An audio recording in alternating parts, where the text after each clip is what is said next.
Okay, so here I'm trying to explain to you how I made my 3D print garden tower and how this system is actually working.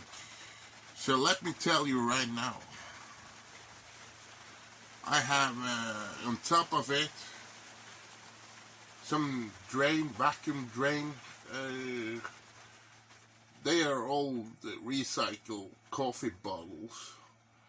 And when it reaches a certain level, it will start draining down in the tower and down in the bucket here.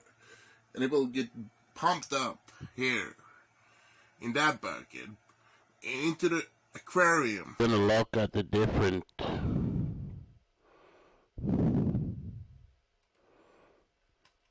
modules we have here. This is a three-way.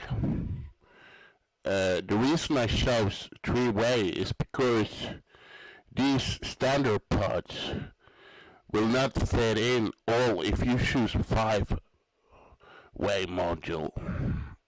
So it doesn't matter how long they are, the size, as long as they just fit, because it's 3-way module. This is the thing you might have on the button, but it's pretty big. The size you choose for those, if you have a flash port, you will choose 66%. This is the thing you have on the top, actually, and it's going under this one.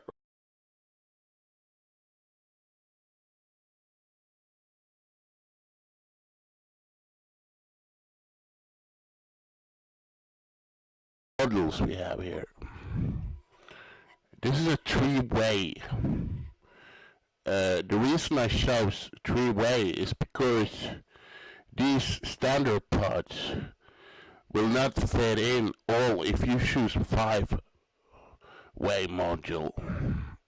So it doesn't matter how long they are, the size, as long as they just fit, because it's 3-way module.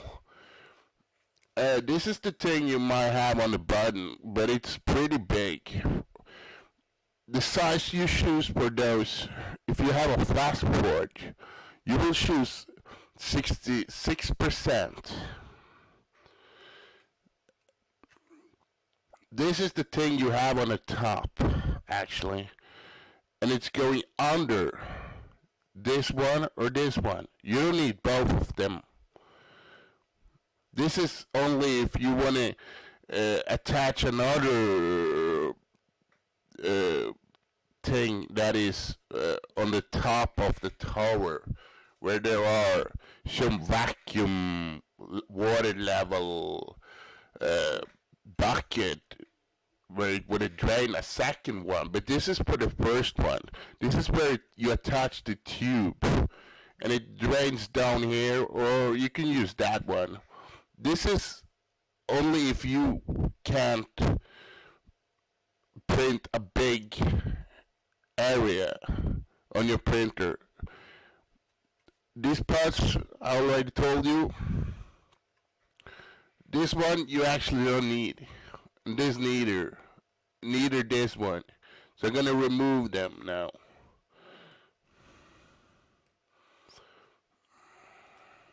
This is a complete system. This is everything you need in order to get started.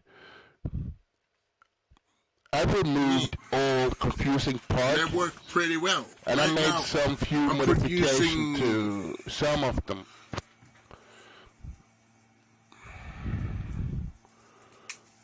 So, yes.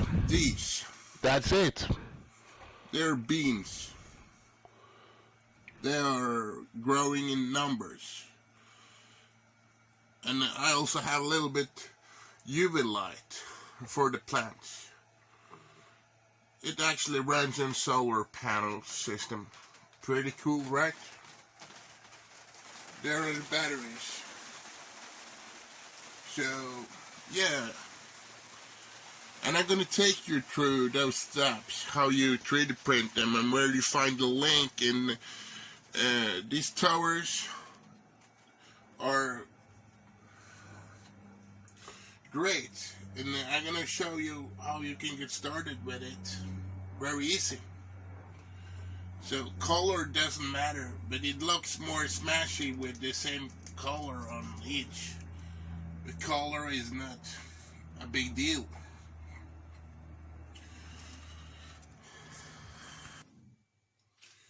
So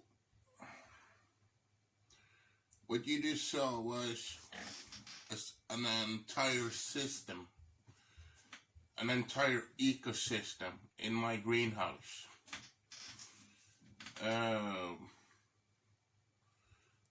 The container for the water is an aquarium, 60L. I don't. And inside the towers, I use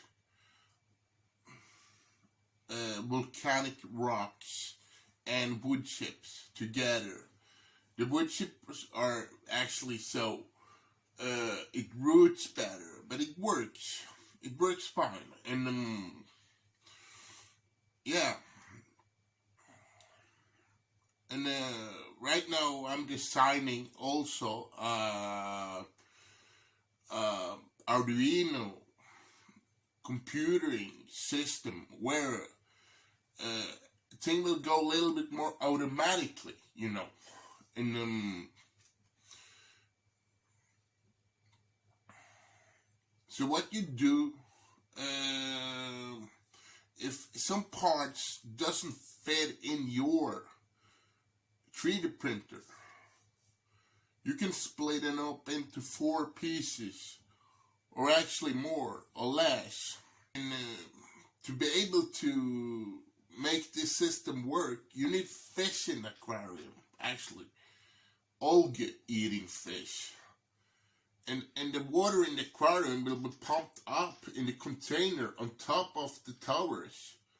And they will drain out to the towers, and they will drain down in the bucket, and it will be pumped up back into this container that drips out in the aquarium again. And I also have a skimmer in the aquarium. When there come fish, the water will become smooth and disgusting, and a protein skimmer is a great thing also for fishes. The less you want to work with it, the better, the more automatic system you need. So yeah, thank you. And don't forget to subscribe and like.